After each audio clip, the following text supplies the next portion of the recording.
Malapit nang matuldukan ang pagtitiis ng mga estudyante sa Lucena City sa siksikan sa mga silid-aralan.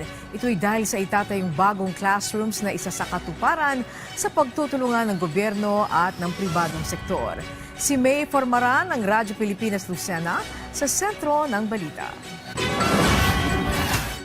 Kakulangan sa mga silid-aralan ang isa sa mga kinakaharap na problema sa sektor ng edukasyon dito sa Lucena City. Pero ngayong darating na school year, mababawasan na ang siksikan sa mga pampublikong eskwelahan sa lungsod dahil sa mga itatayong classroom.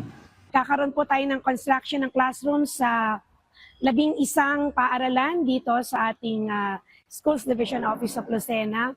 Meron po dyan na DPWH implemented, 2 po sa Lucena City Dalahican National High School, 2 sa Lucena City National High School Ilayang Dupa Extension. Bukod sa national government, magtatayo rin ng 10 classrooms ang LGU, habang mahigit 100 silid-aralan naman ang itatayo sa 7 eskwelahan sa ilalim ng public-private partnership. Ang pagkakaroon ng maraming mga bagong classroom sa Lucena City ay resulta ng maagap na pagsusumiti ng mga kailangang bilang ng silid-aralan bilang paghahanda sa pagdagsa ng mga bagong mag-aaral at mga nagnanais na lumipat sa pampublikong paaralan sa lungsod.